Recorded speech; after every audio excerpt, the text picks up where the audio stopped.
From the complete Grimm's fairy tales, this tale is called The Good Bargain. There was once a peasant who had driven a cow to the fair and sold her for 7 thalers. On the way home, he had to pass a pond, and already from far he heard the frogs crying, "Eek, eek, eek, eek." Well, he said to himself, they are talking without rhyme or reason. It is 7 I have received, and not 8. When he got to the water, he cried to them, "Stupid animals that you are, don't you know any better? It is 7 thalers and not 8." And the frogs, however, stuck to their eek, eek, eek, eek. "Come then, and if you won't believe me, I can count it out for you." And then he took the money out of his pocket and counted out the 7 thalers, always reckoning that 24 groschen to a taler. And then the frogs, however, paid no attention to the reckoning and still cried, "Eek, eek, eek, eek."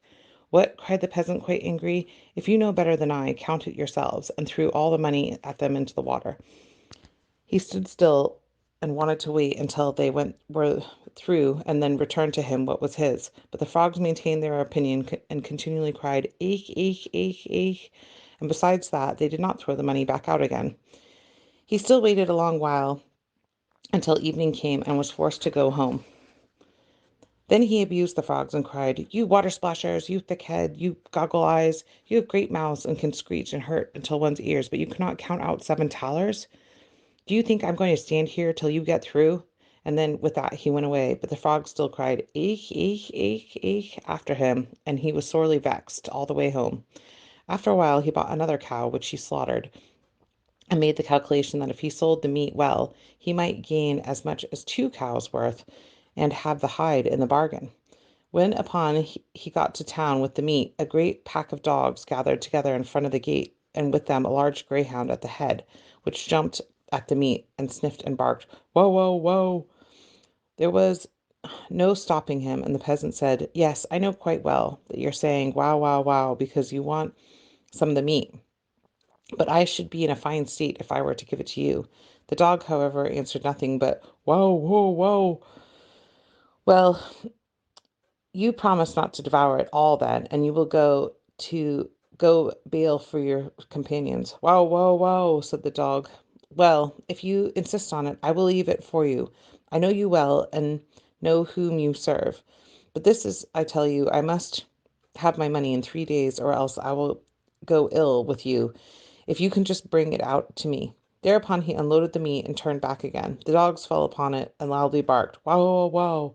The countryman, who'd heard them from afar, said to himself, "Hark, now they all want some. The big one is responsible to me for it."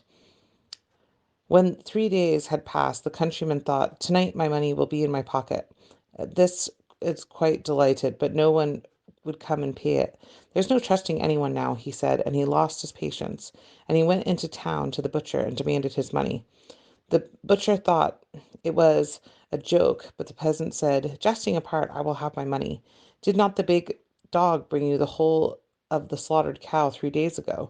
Then the butcher grew angry and snatched a broomstick and drove him out. "Wait," said the peasant, "there will be some justice in the world," and went to the royal palace and begged an audience. He was led before the king, who sat there with his daughter, and asked what injury he had suffered. "Alas," he said, "the frogs and the dogs have taken from me what is mine, and the butcher has paid me for it with a stick." And he related the full length of what happened. Thereupon the king's daughter began to laugh heartily, and the king said to him, I can I cannot give you justice in this, but you shall have my daughter as a wife for it. In her whole life she has never yet laughed as she has done at you, and I promised her to him who could make her laugh. You may thank God for your good fortune." "Oh," answered the peasant, "I do not want her at all. I have a wife already, and she is one too many for me. When I go home, it's just as if I had a wife standing in every corner." Then the king grew angry and said, "You are a boor." "Oh, Lord King," replied the peasant, "what can I expect from an ox but beef?" "Stop," answered the king. "You shall have another reward. Be off now, and come back in 3 days' time. Then you shall have 500 counted out for it." When the peasant went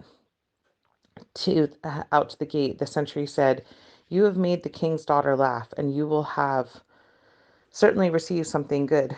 "Yes, that is what I think," answered the peasant. 500 are to be counted to me." "Listen," said the soldier, "give me some of it, and when you do? What can you do with all that money? As it is to you, you shall have 200. Present yourself in 3 days' time before the king and let it be paid. Another man who was standing by heard the conversation, ran after the peasant, and held out his coat to him and said, oh, my wonder of God, what a child of fortune you are. I will change it for you, and I will change it into small coins. What do you want for your great talers? Money changer, said the Jew, 300 you can have if and give it to me in one coin. In 3 days' time, this you will be paid for it by the king. The money changer was delighted with the profit and brought the sum of in bad groschen, three of which were worth for two good ones. After 3 days had passed, in the king's command, the peasant went before the king. Pull off the coat, said the latter, and he shall have it in 500. Alas, said the peasant, they no longer belong to me. I presented 200 of them to the sentry, and 300 to the money changer who has changed them for me.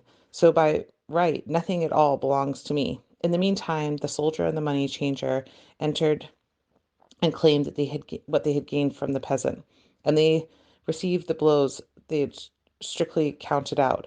The soldier bore it patiently and knew already how it tasted. But the money changer said sorrowfully, alas, alas, these are heavy talers. And the king could not help laughing at the peasant. And when all his anger was spent, he said, as you have already lost your reward before it fell to your lot, I will give you some compensation. Go into my treasure chamber and get me some money for yourself, as much as you will. The peasant did not need to be told twice, and he stuffed his big pockets whatsoever would go in. After a while, he went to the inn and counted the money. The money changer had crept after him and heard how he'd muttered to himself, that rogue of the king has cheated me after all. Why, he could have not given me the money himself, and then I should have known what I had. How can I tell now that I have no luck, but in my pockets is right? That man is speaking disrespectfully of our Lord King, and I will run, Lord the King, and I will run inform, and he shall get his reward and be punished for it. When the king heard the peasant's words, he fell into a passion and commanded the money changer to go and bring the offender to him. The money changer ran after the peasant. You are to go at once to the Lord King in the very clothes you have on. I know it's right and better than that, answered the peasant. I shall have a new coat made first. Do you think that a man with so much money in his pocket should go in this old rag coat? The money changer, as he saw the peasant, would not stir without another coat, and he feared that if the king's anger cooled, he himself would lose his reward and the peasant his punishment, and said, I will, out of pure friendship, lend you a coat for a short time. What will people not do for love? The peasant was contented with this, and put the money changer's coat on, and went off with him. The king reproached the countryman because of evil speaking of which the money changer had informed him. Ah, the peasant said, what the money changer has said is false. No words ever have come from my mouth. That rascal there is capable of maintaining that I have his coat on. What is that? That's no coat of mine, said the money changer. Have I not lent it to you out of pure friendship, in order that you might appear before our lord the king? When the king heard this, he said, the money changer is assuredly deceived one or the other of us, either myself or the peasant. And again he ordered something to be counted out in hard talers. The peasant, however, went home in the good coat and the good money in the pocket, and said to himself, at this time I have finally made it.